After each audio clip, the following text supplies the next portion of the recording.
ನಮಸ್ಕಾರ ವೀಕ್ಷಕರೇ, ನಮ್ಮ ಚಾನಲ್ಗೆ ಸ್ವಾಗತ. ಇಂದು ನಾವು ಮಶ್ರೂಮ್ ಪಲಾವ್ ಹೇಗೆ ಮಾಡೋದು ಅಂತ ನೋಡೋಣ ಬನ್ನಿ. ಬೇಕಾಗುವಂಥ ಸಾಮಗ್ರಿಗಳು: 2 ಈರುಳ್ಳಿ,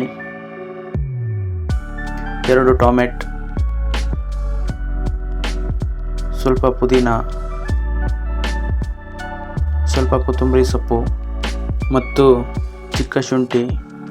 ಇವೆಲ್ಲವನ್ನು ಚಿಕ್ಕದಾಗಿ ಕಟ್ ಮಾಡಿಕೊಂಡ ನಂತರ 15 ರಿಂದ 20 ಬೆಳ್ಳುಳ್ಳಿ ಹೆಸಳು.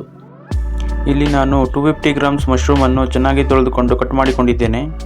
ಅರ್ಧ ಕಪ್ ಹಸಿ ಬಟಾಣಿ ತೆಗೆದುಕೊಂಡಿದ್ದೇನೆ ಮತ್ತು 3/4 ಕಪ್ಪಷ್ಟು ತೆಂಗಿನ ತುರಿಯನ್ನು ತೆಗೆದುಕೊಂಡು ಮಿಕ್ಸಿ ಜಾರಿಗೆ ತೆಂಗಿನ ತುರಿ,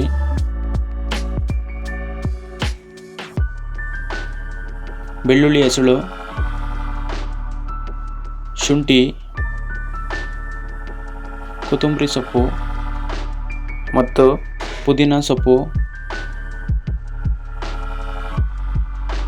ಇವೆಲ್ಲವನ್ನು ಚೆನ್ನಾಗಿ ಮಿಕ್ಸಿಯಲ್ಲಿ ರುಬ್ಬಿಕೊಂಡ ನಂತರ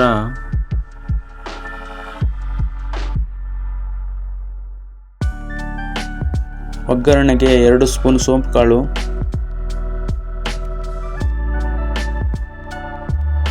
ಸ್ವಲ್ಪ ಚಕ್ಕೆ, 4 ಲವಂಗ, 2 ಏಲಕ್ಕಿ, ಪಲಾವ್ ಎಲೆ ಮತ್ತು ಸ್ವಲ್ಪ ಕಸೂರಿ ಮೇಥಿ.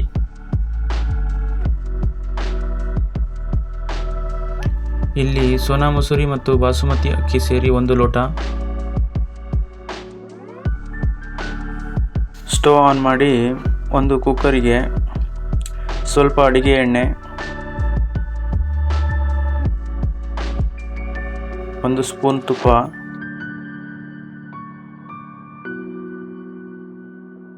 ಮೊದಲೇ ಒಗ್ಗರಣೆಗೆ ತೆಗೆದುಕೊಂಡ ಎಲ್ಲ ಸಾಮಗ್ರಿಗಳನ್ನು ಹಾಕಿ ಚೆನ್ನಾಗಿ ಫ್ರೈ ಮಾಡಿಕೊಳ್ಬೇಕು. ಆಮೇಲೆ ಕಟ್ ಮಾಡಿದಂಥ ಈರುಳ್ಳಿ, ಆಮೇಲೆ ಕಟ್ ಮಾಡಿದಂಥ ಟೊಮೆಟೊವನ್ನು ಹಾಕಬೇಕು. ಆಮೇಲೆ ಹಸಿ ಬಟಾಣಿಯನ್ನು ಹಾಕಿ ಚೆನ್ನಾಗಿ ಫ್ರೈ ಮಾಡಿಕೊಳ್ಬೇಕು. ಆಮೇಲೆ ಆಗಲೇ ರುಬ್ಬಿದ ಮಸಾಲೆಯನ್ನು ಹಾಕಿ ಚೆನ್ನಾಗಿ ಮಿಕ್ಸ್ ಮಾಡಿ ಸ್ವಲ್ಪ ಫ್ರೈ ಮಾಡಿಕೊಳ್ಳಬೇಕು. ನಂತರ ಅರ್ಧ ಸ್ಪೂನ್ ಅರಿಶಿಣ, ಅರ್ಧ ಸ್ಪೂನ್ ಖಾರ ಪೌಡರ್, ಅರ್ಧ ಸ್ಪೂನ್ ಕೊರಿಯಾಂಡರ್ ಪೌಡರ್ ಮತ್ತು ಅರ್ಧ ಸ್ಪೂನ್ ಗರಂ ಮಸಾಲವನ್ನು ಅದಕ್ಕೆ ಸೇರಿಸಿ ಸ್ವಲ್ಪ ಫ್ರೈ ಮಾಡಿಕೊಳ್ಬೇಕು. ಈ ಥರ ರೆಡಿ ಮಾಡಿದ ಮಸಾಲೆಗೆ ಆಗಲೇ ಕಟ್ ಮಾಡಿದ ಮಶ್ರೂಮನ್ನು ಹಾಕಿಕೊಳ್ಳಬೇಕು. ಈ ವಿಡಿಯೋ ನೋಡುತ್ತಿರುವ ವೀಕ್ಷಕರಲ್ಲಿ ಕೇಳುವುದೇನೆಂದರೆ, ಈ ವಿಡಿಯೋ ಇಷ್ಟವಾದರೆ ದಯವಿಟ್ಟು ಲೈಕ್ ಮಾಡಿ, ಶೇರ್ ಮಾಡಿ, ಕಮೆಂಟ್ ಮಾಡಿ ಮತ್ತು ಸಬ್ಸ್ಕ್ರೈಬ್ ಮಾಡಿ. ಈ ಥರ ಮಶ್ರೂಮನ್ನು ಮಸಾಲೆಯಲ್ಲಿ ಮಿಕ್ಸ್ ಮಾಡಿ ಚೆನ್ನಾಗಿ ಫ್ರೈ ಮಾಡಿಕೊಳ್ಬೇಕು. ನಂತರ ಇದಕ್ಕೆ ರುಚಿಗೆ ತಕ್ಕಷ್ಟು ಉಪ್ಪನ್ನು ಸೇರಿಸ್ಕೊಳ್ಬೇಕು. ನಂತರ ಮಸಾಲೆಯನ್ನು ಸ್ವಲ್ಪ ಸಣ್ಣ ಉರಿಯಲ್ಲಿ ಚೆನ್ನಾಗಿ ಬೇಯಿಸಿಕೊಳ್ಬೇಕು. ನಂತರ ರೈಸ್ ಎಷ್ಟು ತಗೊಂಡಿದ್ದೀವೋ ಅದರ 2 ಪಟ್ಟಷ್ಟು ನೀರನ್ನು ಹಾಕಿಕೊಳ್ಬೇಕು.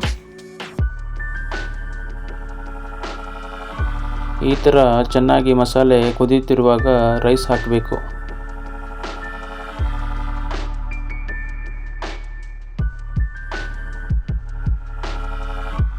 ಸೌಟಿಂದ ಮಸಾಲೆಯೊಂದಿಗೆ ರೈಸನ್ನು ಸರಿಯಾಗಿ ಮಿಕ್ಸ್ ಮಾಡಿಕೊಳ್ಬೇಕು.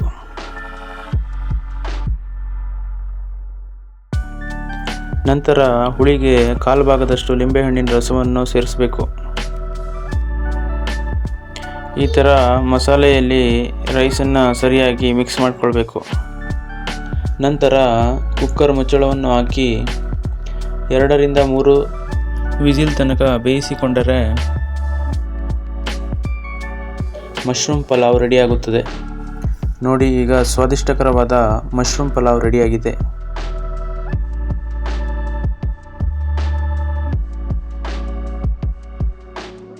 ಇದನ್ನು ನೀವು ಮೊಸರು ಬಜ್ಜಿ ಜೊತೆ ತುಂಬ ಆನಂದದಿಂದ ಸವಿಯಬಹುದು.